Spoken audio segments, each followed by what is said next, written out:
Hey everybody, what's going on? Hexlex here. I got another Master Duel video for you all. So today is going to be our weekly viewer special once again. And as always, I am very excited to take a look at some of your duels. Before we get into it, I'm going to talk first about how you can submit games to the viewer special if you would like your duels to be featured here on the channel. If you played a recent game that was pretty rad, I would love to feature it up here. So the main way that you can get that information to me, mainly looking for your 9-digit player ID here. You can leave that info either in the comment section of this video, or if you check out the description, you'll find a link to my Twitter page, and right pinned at the top of my Twitter profile is a thread where I also gather these responses. So either place you would like to leave the comment is completely fine with me. And again, the main bit of information I need to view your replay is going to be your 9-digit player ID. But if you have one specific game you would like me to see, it's definitely helpful if you drop some information relating to that. You could be like, it was a game I played on this day versus this person. And it's also nice to give a little blurb about the game if you want to be like, I played this deck versus this deck, or the game went this way, so on and so forth. I do watch pretty much every duel that gets submitted here. Even if I don't feature it, I did very likely see your game. And if you didn't get featured but would like to in the future, that's also totally fine. There is no real limit to the submissions. I just ask that you don't spam submit the same game over and over again. But if you have multiple different games, you can submit all of those, as many as you would like.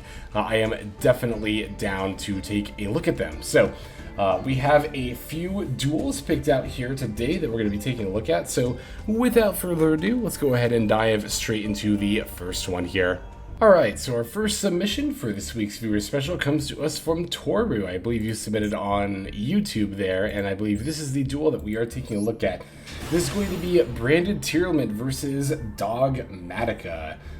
Branded Tearlament is a deck that I haven't touched in a little bit, so always eager to see some gameplay of it here. And it looks like we are playing the 60 card? Yes, we are playing the 60 card variant. It's beautiful. Love to see it here.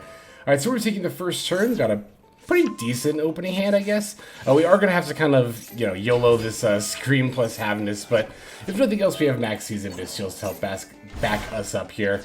So, it doesn't look like we ended up with anything as far as tier names in the graveyard off that mill. Mill was, meh, it was alright, I guess. This Bestial Magnum of Banishing Loop Bellion hurts a little bit. We did get to fire off a Max C, though. Looks like we managed to top deck an Albion, going to send the Retribution back, and we drew another Havness. The Retribution will allow us to add back this Branded Red, but unfortunately we do not have any targets in the graveyard for it at this current moment. During the end phase, it looks like our opponent's going to add a Drew Swarm, and that turn is back over to us. So we do have the Havness and the Scream, so yeah, we do get the Scream effect here. Oh, that's right, they were on Bestials and Lab, as well as Dogmatica. That's right, I remember this now. It's a very interesting hybrid deck our opponent's got going here. We did get the mills off the Scream. Does not look like we hit anything significant, though. Magnum is going to just battle over the Havness. Fortunately, yeah, it doesn't seem like our opponent's on anything too significant either. But again, they are playing a bit of a slower deck here. Setting the big welcome, summoning the lady, and then setting one back row in phase. Looks like we're going to banish their Shand Dragalier to get a Magnum Hut, and then we get to search for Albaz, because of course Magnum Hut can grab any dragon monster, of which Albaz is.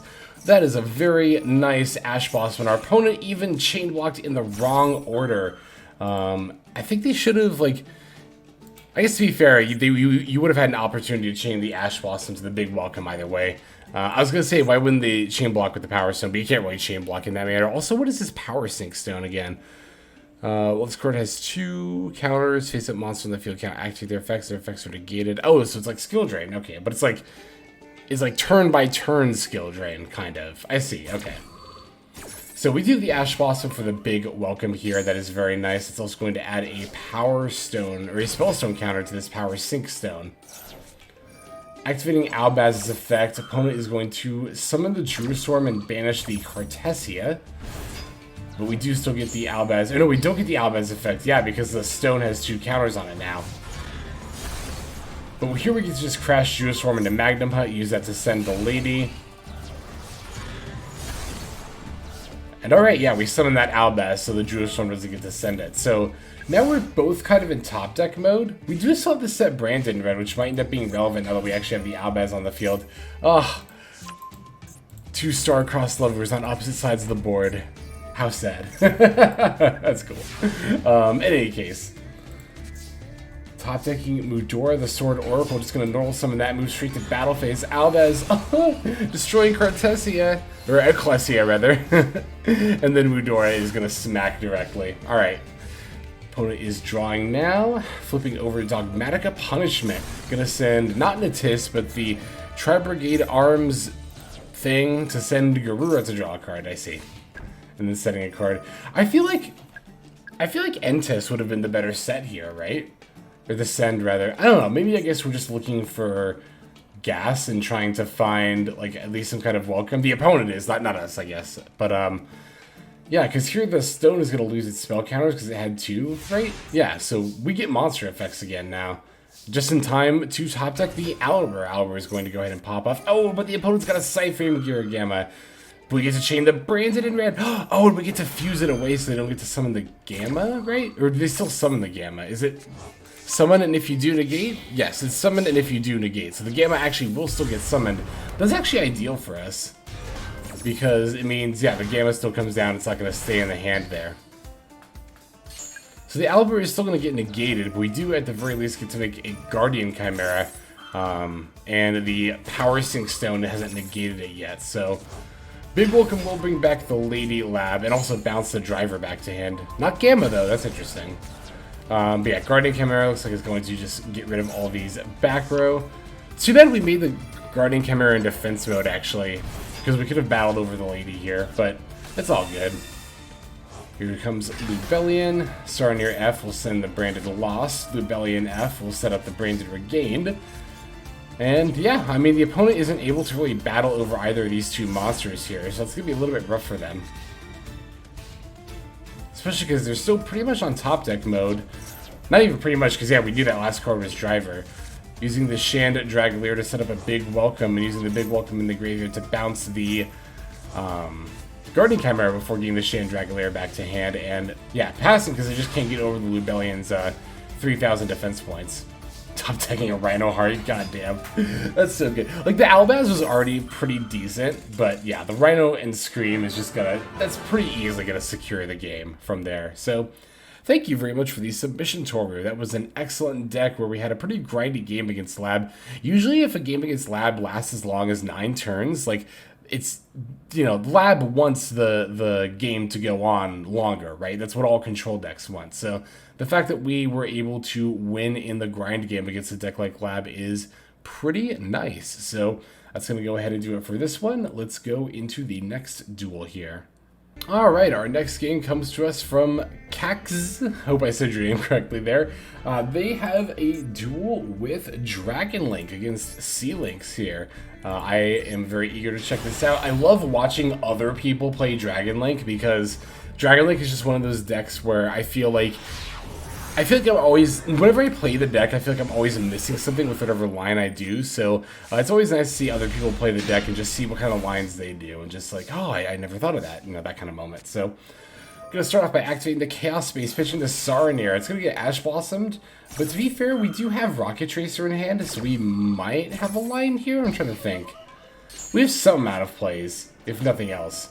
You did mention specifically that this is all about playing through the Ash Blossom. Dragon Link is one of those decks that, because it's a long form combo deck, might seem like it's really susceptible to all forms of disruption, but because it actually has so much extension power, this deck actually has a lot of ability to play through a bunch of stuff like that. So we're going to use Striker Dragon to pop itself to recover the Tracer, and then we're going to use the Boot Sector to special the Tracer going for the Recharger.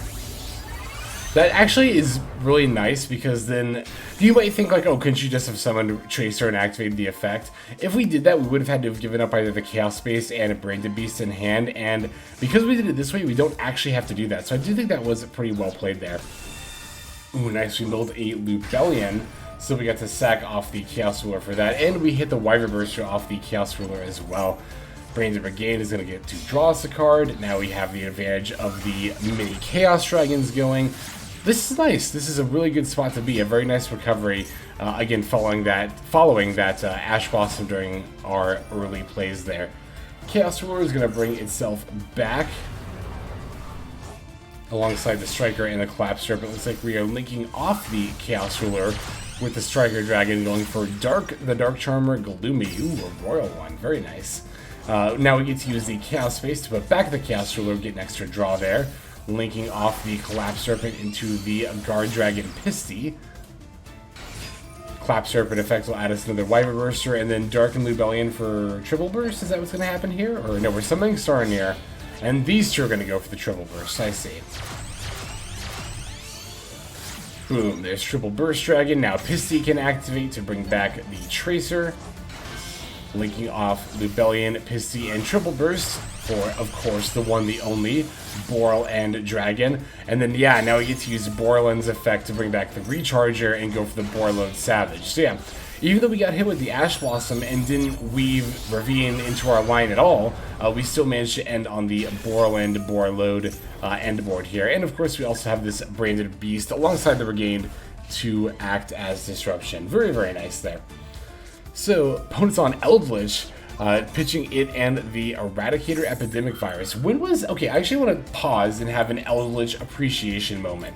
Because really, in this current meta where there's so many other back row decks you can be playing, when was the last time you saw Golden Boy?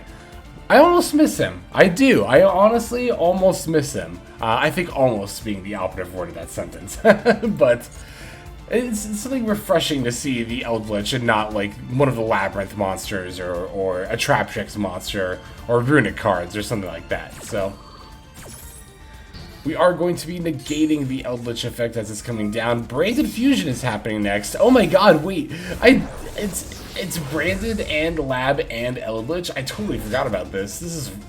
Opponent's deck is kind of rad, actually. I'm not going to lie.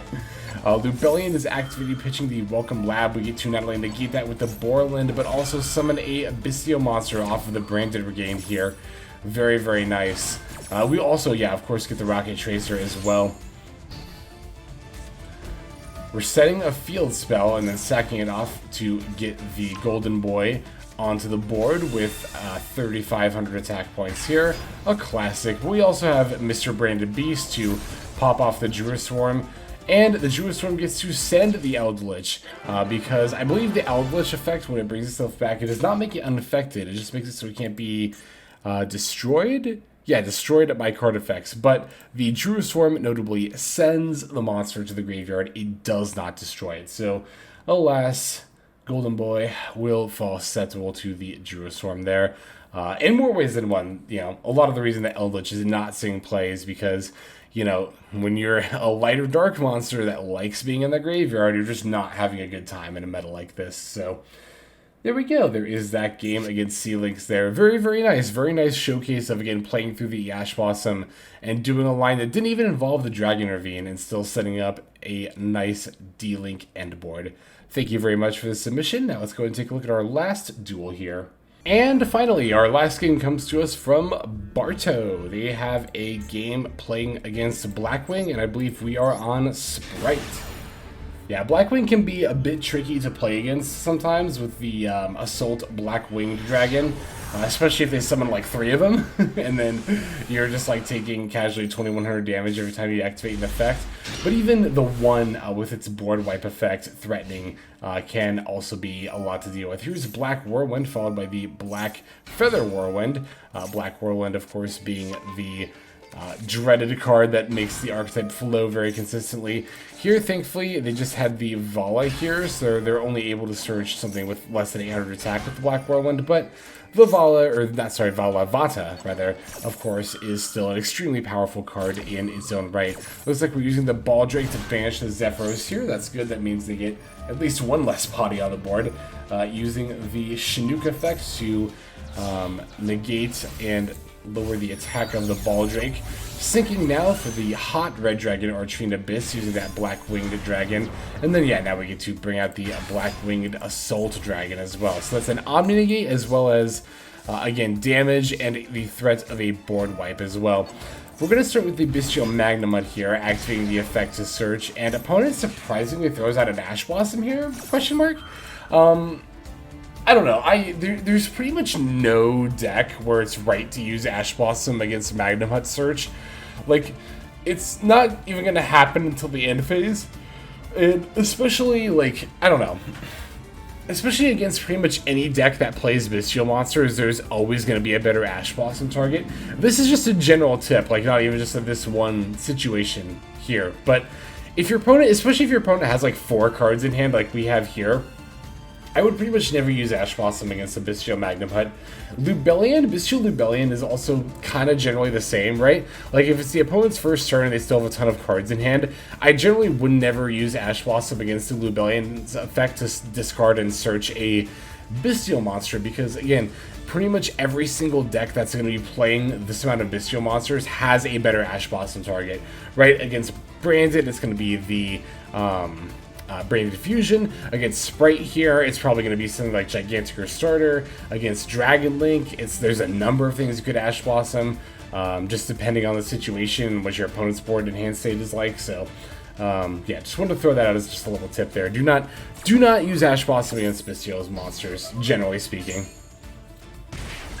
Alright, so now we get to normal summon the Nimble Beaver. Also would have been a good thing to hit with the Ash Blossom, although the opponent does still have the hot Red Dragon Archfiend Abyss. They do also have these feather counters ticking up on the Assault Dragon here, so we do have to be mindful of that. But we do also have an out for it. As you can see, we're going to link it off as well as 4 of our monsters to summon the Underworld Goddess of the Closed World.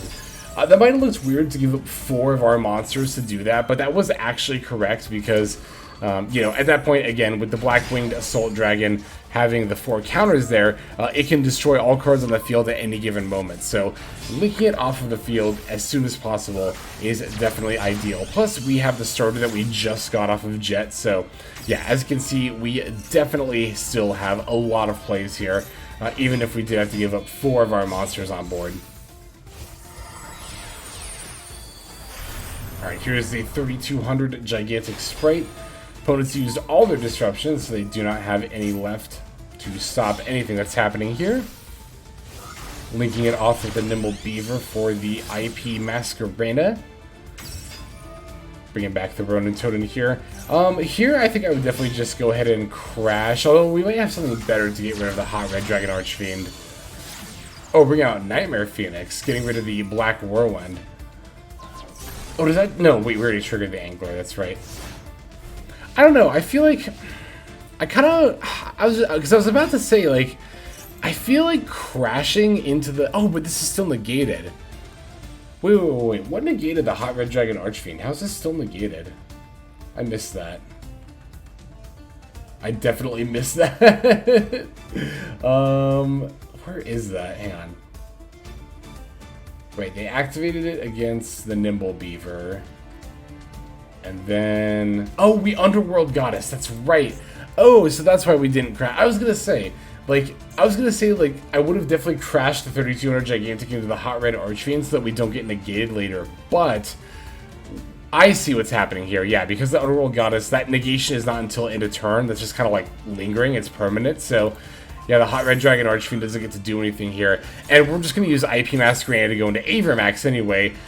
So yeah, that makes a lot more sense. Okay, got it. I'm on the same page as you now, Barto. So, yep, here is Avermax. Opponent is going to sink the Vata and Zephyros into, is this, yeah, Nathung, the Starlight, something? Yeah, Starlight, okay. It's the one Ultra you have to craft. It's the one Ultra that doesn't come in the Blackwing structure deck. Which I actually haven't done that yet. Might get to Blackwings at some point. Yeah, and with Avermax's ability to draw all attacks towards it, the hot Red Dragon Archfiend doesn't really get to do anything here. Yeah, we just get to battle over it as well as the opponent's other monster. And not only do we have the AP'd Avermax, which is going to be difficult to get rid of, we also even have the Ash Blossom. So not a lot of options for our opponent's top deck into here. And indeed, they just set a card before ultimately just conceding. So very well played, Barto. Thank you very much for sharing, and as well as everybody else who submitted, regardless if you made it into the video or not. I very much want to thank you for all your submissions, and definitely keep them up. It definitely requires, you know, this series, I love doing it. It does require that we get enough submissions week to week so that we're seeing you know, a decent variety of games, but also just games from you all in general. I like doing this series, and I very much want to keep it up, so definitely please submit those replays there if you have a cool one to show off and would like it featured here on the channel. But that's going to go ahead and do it for these games. Now let's move to our outro. Alright everybody, thank you so much for watching all the way to the very end of the video like this. That means a whole lot to me. Not just personally, but it's also a great way of supporting the channel as well. If you're interested in supporting the channel in other means, you can of course feel free to comment and or subscribe right here on YouTube. I'm always looking to the comments section. You guys leave some pretty awesome feedback as far as like constructive criticism goes when it comes to deck building, gameplay, channel content, all that stuff. So feel free to leave your opinion down there. I will be sure to take a look at that there. And then subscribing is going to be the best way to get notifications of when these videos drop. That does happen every day, by the way, so if you're looking for daily Master Duel content, you've come to the right place. And there are more places where you can get some daily Master Duel content. If you check out the description below, follow the top link over to my Patreon page. There for just $5 a month, which is as much as you pay for a booster pack, you'll find a lot more value than a pack full of filler over there. We've got some previews for content upcoming here on the channel. We've got some exclusive games that are only posted over on Patreon over there. We've got some Q&As, and then you can also have your name featured in this lovely credit sequence where I thank all of the people who are helping contribute over there on Patreon. It's a huge support to the channel, and it really means a lot as well. So thank you everyone who is donating that is featured here on screen. And again, you know, it's not just a pure donation, you do get some more daily Master Duel content over there just for being a part of the Patreon. But I think that's about all the time that I have for today's video. Once again, I just want to thank you so very much for sticking all the way to the end of the video. Again, it just means a lot as I do put a decent amount of work into getting these videos out every single day. But that's about all the time that I've got for now. So without further ado, this is Xlex. I'm signing out, and I hope you have a fantastic day.